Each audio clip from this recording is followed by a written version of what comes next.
Hello everyone, রানি স্ট্রিমল্যান্ডে তোমাদের welcome. আশা করছি তোমরা ভালো আছো। চ্যানেলে যারা নতুন আছো তারা কিন্তু চ্যানেলটাকে সাবস্ক্রাইব করে নিতে ভুলবে না।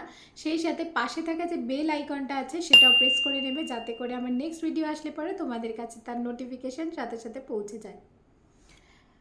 আজকে চলো, টপিক হচ্ছে ভিডিওর, সেটা হলো বেবির মুভমেন্ট। হ্যাঁ, বেবির মুভমেন্ট সম্পর্কে আমি আজকে বলবো। আমার 7th মান্থ প্রেগনেন্সিতে কিভাবে বেবি মুভ করছে বা কত সময় মুভ করছে, মুভ কাউন্টিং, কাউন্ট তো ওভাবে করা যায় না। তো ডক্টর বলেন মানে যে 1 ঘন্টা বাদে বাদে বেবি মুভ করছে কিনা সেটা নোটিস করো, কাউন্ট করো। তো সারাদিনে অতবার মুভ করলে পরে অত কাউন্ট করা পসিবল নয়। তো অ্যাটলিস্ট একটা 1 ঘন্টা বাদে বাদে একটু নোটিস করতে। তো চলো আজকে এই মুভমেন্ট নিয়ে কথা বলবো, বেবির মুভমেন্ট নিয়ে। তো আমি আমার প্রেগনেন্সিতে অনেক কিছুই প্রবলেম ফেস করছি। আই থিঙ্ক তোমরাও আমার এই সমস্ত সিচুয়েশানগুলোর সাথে রিলেট করতে পারবে নিজেদেরকে। আমার বলেছিলাম আমার আগের ভিডিওতে আয়রন ডেফিসিয়েন্সি হয়ে গেছিলো। আমার 1 গ্রাম আয়রনের আমার রিকোয়ারমেন্ট আছে। 500 মিলিগ্রাম দেওয়া হয়েছে, 500 মিলিগ্রাম এখনও বাকি আছে।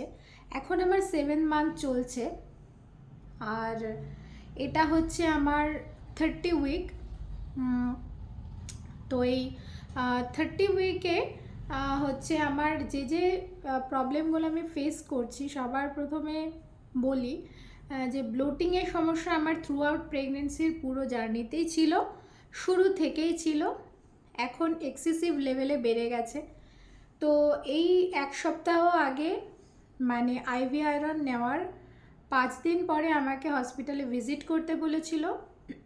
আমি ভিজিট অলরেডি করেছি, সেটার ব্যাপারেও তোমাদের আপডেট দেওয়ার আছে।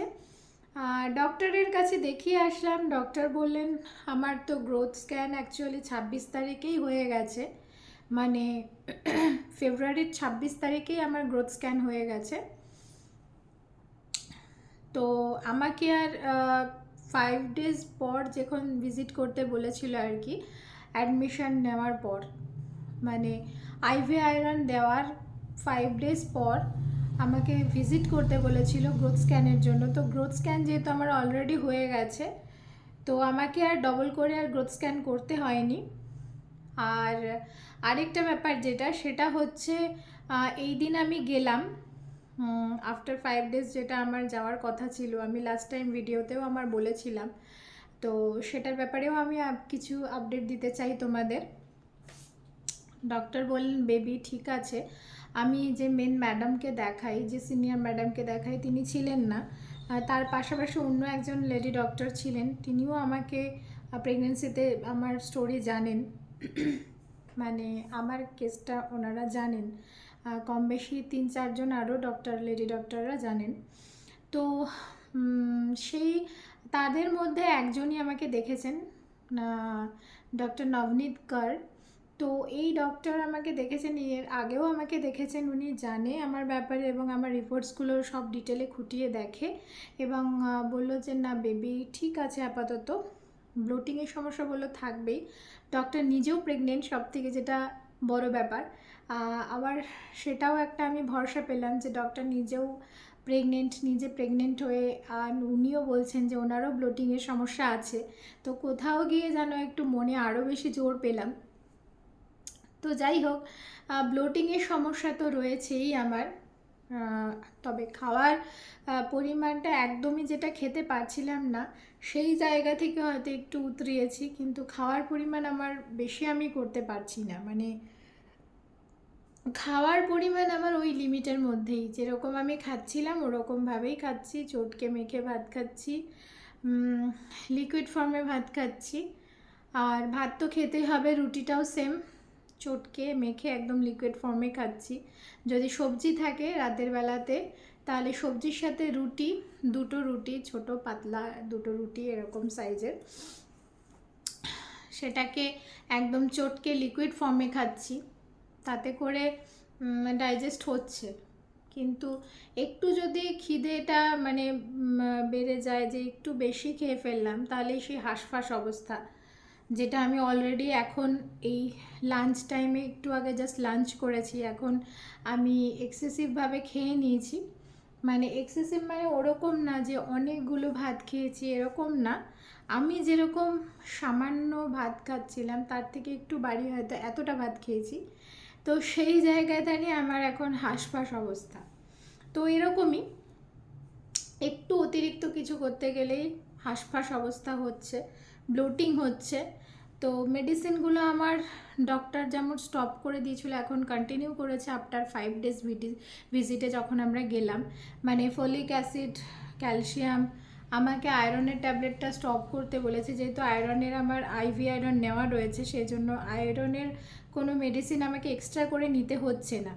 যেটা নিতে হচ্ছে ক্যালসিয়াম চলছে আমার, ফলিক অ্যাসিড চলছে, এগুলো চলছে। আর একটা ইকোস্পিরিন নামের একটা ওষুধ চলছে রাতের বেলায়। আর কিছু এনজাইমের ওষুধ রয়েছে, যেগুলো কিনা আমার ডাইজেস্টিভ সিস্টেমটা যাতে ইমপ্রুভ হয় সেই রিলেটেড কিছু। আর গ্যাসের ট্যাবলেট কিন্তু আমি খাচ্ছি সকালবেলাতে। গ্যাসের ট্যাবলেট খাওয়া না খাওয়ার মধ্যে কোনো ফারাক আমি বুঝি না, কেননা কালকে আমি গ্যাসের ট্যাবলেট খাইনি, তাতে করে আমার দিনটা যেরকম গেছে আজ দিনটা একই রকম। বরঞ্চ বলতে পারো আজকে হয়তো একটু এক্সেসিভ খেয়েছি বলে হয়তো হতে পারে যে আমার আজকে কালকের তুলনায় আজকে হয়তো হেলথ কন্ডিশন একটু খারাপ। তো গ্যাসের ট্যাবলেট খাওয়া না খাওয়া আমি কিছুই পার্থক্য তার বুঝতে পারছি না। তো এরকম এরকম ব্যাপার। আর রাতের বেলা শুলে আমার ঘুম ভেঙে যায়, 2 থেকে 3 বার ঘুম ভাঙে রাতের বেলাতে। টয়লেটে যেতে হয়, ওয়াশরুমে যেতে হয় আমাকে, মানে বাথরুমের একটা প্রেশার আসে। তো পেটও প্রচুর ফুলে থাকে রাতের বেলাতে। আর আমি নোটিস করছি, যেটা অ্যাবাউট মুভমেন্ট আমি কথা বলতে শুরু করেছিলাম, তো সেটা নিয়েই টপিকটা আরও কিছুটা এগোবো। তো যেটা বলতে চাইছি সেটা হচ্ছে 7 মান্থ প্রেগনেন্সিতে আমি যেটা দেখছি যে বেবির মুভমেন্ট তো হচ্ছেই, সকালবেলা খেলে পরে মুভমেন্ট করে প্রচুর পরিমাণে, খাওয়ার পর মানে ব্রেকফাস্ট করার পর মুভমেন্ট করে, অন্তত 3-4 বার তো মুভমেন্ট করবেই।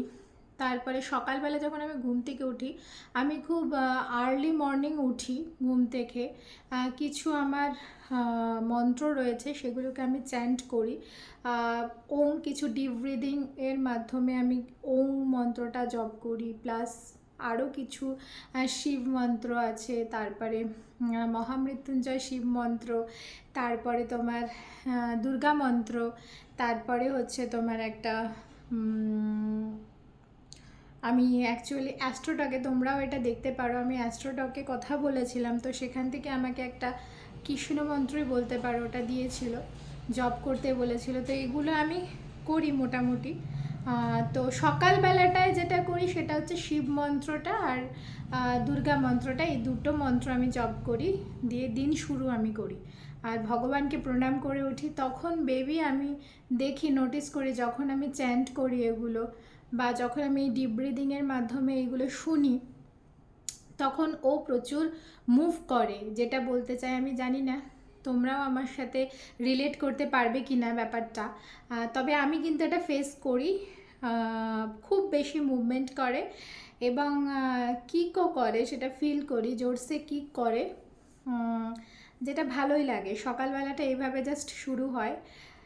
আর তারপরে আমি মর্নিং ওয়াকে এখন যাচ্ছি আমার হাজব্যান্ডের সাথে। আমার হাজব্যান্ডের অ্যাকচুয়ালি জবের যে টাইমটা, অফিসের যে টাইমটা, সেটা খুব হেকটিক একটা টাইম। সকালবেলার ওই 7:30টার বাস ধরে, তার মধ্যেও চেষ্টা করে আমাকে সকালবেলায় আর্লি মর্নিং উঠে একটু মর্নিং ওয়াকে নিয়ে যেতে, যেইটুকু 20-25 মিনিটের ওয়াক করে দেন বাড়ি ফিরি।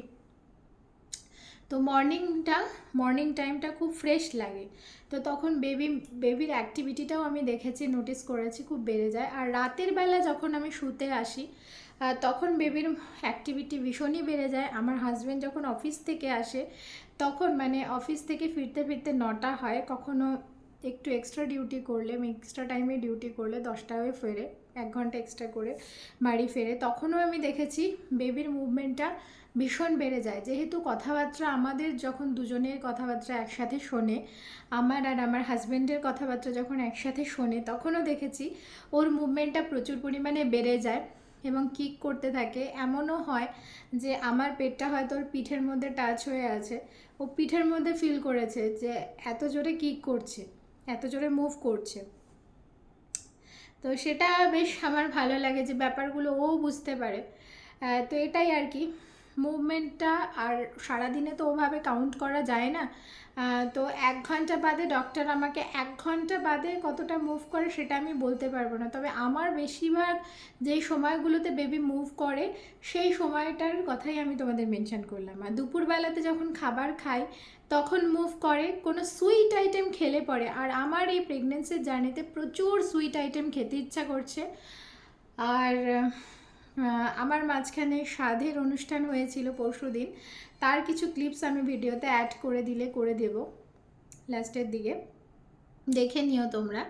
তো তো সেই মিষ্টি আনা, সেই দিনের মিষ্টি কিছু এখনও রয়েছে ফ্রিজে, তো আমার খেতে একটু একটু করে খুঁটে খুঁটে খাচ্ছি। তো সুইট ক্রেভিংস আমার গোটা প্রেগনেন্সিতে রয়েছে, ইভেন এখন যেন প্রচুর পরিমাণে বেড়ে গেছে। বিভিন্ন ভ্যারাইটির মিষ্টি আমার চেখে দেখতে ইচ্ছা করে। আমার নাহি কোনো দিন এরকম এত সুইট আইটেম খাওয়ার প্রতি কোনো স্পৃহা ছিল, কোনো দিনই ছিল না, এবং এত মিষ্টি ভক্ত প্রেমী আমি ছিলাম না কোনো দিনই, যেটা আমি ফেস করছি আমার এই প্রেগনেন্সিতে। ইভেন আমার এই 7 মান্থ প্রেগনেন্সিতেও শুরু থেকেই সুইট আইটেম খেতে ইচ্ছা করছে, ইভেন এখনও। তো তোমরা কেউ গেস করে বলতে পারো যে আমার ছেলে হবে না মেয়ে হবে। যদিও আমার কাছে কোনো এরকম ব্যাপার নেই যে স্পেসিফিক্যালি এটাই হতে হবে, একদমই না। দুটো হলেই হ্যাপি, দুটোর মধ্যে যে কোনো একটা হলেই হ্যাপি। ওর ক্ষেত্রেও সেটাই, ছেলে হোক মেয়ে হোক দুটো ক্ষেত্রে হলেই হ্যাপি। তো তবে ফরেন কান্ট্রিতে হয়তো জিনিসগুলো জানানো হয় যেটা আমাদের কান্ট্রিতে জানানো হয় না, তো সেটারও কিছু রিজন থাকে, সে আছে আর কি। তো সেই কারণেই হয়তো জানানো হয় না। তো এটাই আর কি। তো আর মুভমেন্টের ব্যাপারে বলি, ওভারঅল মুভমেন্টের ব্যাপারে বলি, এটা তো 7 মান্থের কথা আমি বললাম। শুরু থেকে আমি 4 মান্থের পর থেকে কিন্তু আমি অল্প অল্প করে মুভমেন্ট, আমি জানি না আমার ওয়েট কিন্তু আমি হেভি পরিমাণে গেইন করিনি। তো হতে পারে এটা একটা রিজন হতে পারে যে আমি খুব ওয়েট আমার যেহেতু খুব হেভি হয়ে যায়নি, বা আমি খুব মোটাও ছিলাম না যে বেবির মুভমেন্ট বুঝতে পারিনি। হয়তো হতে পারে যে আমি ওয়েট যেহেতু বেশি গেইন করিনি, সেই কারণে হয়তো বেবির মুভমেন্ট আমি খুব তাড়াতাড়ি ফিল করেছিলাম। মানে আফটার 4 মান্থে কিন্তু আমি বেবির মুভমেন্ট ফিল করেছি সামান্য, মানে সেই বাটারফ্লাইজের মতন ওরকমভাবে নড়ছে মনে হচ্ছে পেটের মধ্যে। তো সেগুলো ফিল করেছি মোটামুটি। তারপরে 5th মান্থ, 6th মান্থ, 7 মান্থে তো এখন মোটামুটি ভালোভাবেই বোঝা যাচ্ছে, 6th মান্থেও ভালোভাবে বোঝা গেছে, 5th মান্থের শেষের দিক থেকেই ভালো করে বোঝা গেছে, এবং 4 মান্থ 5th মান্থে কিন্তু মুভমেন্টটা অত জোরে ছিল না, সামান্য সামান্য ওই বাটারফ্লাই নড়লে পরে বা গায়ের উপর দিয়ে হেঁটে খেলে পরে যেরকম হয় ফিল হয় সেরকম আর কি। তো আমি আমার মুভমেন্টের হিস্ট্রিটা এটাই যে আমি আফটার 4 মান্থ থেকেই কিন্তু আমি মুভমেন্ট ফিল করছি, ইভেন 7 মান্থেও বেবির মুভমেন্ট ফিল করছি। তো এই আর কি। আর আরেকটা ব্যাপার, সুইট আইটেম খেলে কিন্তু ভীষণ মুভ করে বেবি। আমি দেখেছি যখনই আমি সুইট আইটেম, কালকে যেরকম মা পায়েস বানিয়েছিল স্বাদের দিন, সেই পায়েস রয়েছিল ফ্রিজে, পরের দিনও থেকে গেছে আর কি। তো কালকে আমি পায়েস খেয়েছিলাম, পায়েস যখন আমি খাচ্ছিলাম না তখন প্রচুর পরিমাণে মুভ করছিল। খেজুর খেলে পরেও প্রচুর মুভ করে, যে কোনো সুইট আইটেম খেলে পরে প্রচুর মুভমেন্ট করে বেবি। তো হয়তো আমার মতো এই জার্নির মধ্য দিয়ে যারা যাচ্ছ তারা কিন্তু ব্যাপারটাকে রিলেট করতে পারবে। তো কারা কারা আমার মতো এরকম ধরনের সিমটম তোমরা নোটিস করছো তারা অবশ্যই প্লিজ প্লিজ প্লিজ কমেন্ট করো। আমি এক্সাইটেড হয়ে আছি তোমাদের কমেন্ট পাওয়ার জন্য। অবশ্যই তোমরা কমেন্ট করো, কানেক্টেড থাকো, চ্যানেলের দিকে চোখ রাখো। আমি আমার থ্রু আউট প্রেগনেন্সির জার্নি কীভাবে কাটাচ্ছি, কি কি প্রবলেম ফেস করছি, কি কি তৈরি হচ্ছে, আর কি কি ফিল করছি আমি, সেগুলো অবশ্যই তোমাদের আপডেট দেব। আমার সাথে থাকো, আমার চ্যানেলকে সাবস্ক্রাইব করো, আর সেই সাথে কিন্তু আমি দুদিন বাদে বাদে এরকম লং ভিডিও নিয়ে আসব। অবশ্যই আমার চ্যানেলের দিকে চোখ রেখো। এই আর কি। আর তোমাদের ব্লেসিংস দরকার। আমার অনেকগুলো কমপ্লিকেশানস আছে, আমি বলে দিয়েছি তোমাদেরকে। আমার পুরনো ভিডিও যারা দেখোনি তারা দেখে নাও। এখনও যারা লেট করছো অবশ্যই গিয়ে তাড়াতাড়ি দেখে নাও, চ্যানেলটাকে সাবস্ক্রাইব করো, পাশে থাকা নোটিফিকেশান বেল আইকনটাকে প্রেস করে নাও, যাতে করে ভিডিও পাবলিশ হলে তোমাদের কাছে তার নোটিফিকেশান তাড়াতাড়ি পৌঁছে যায়। এখনকার মতো টাটা।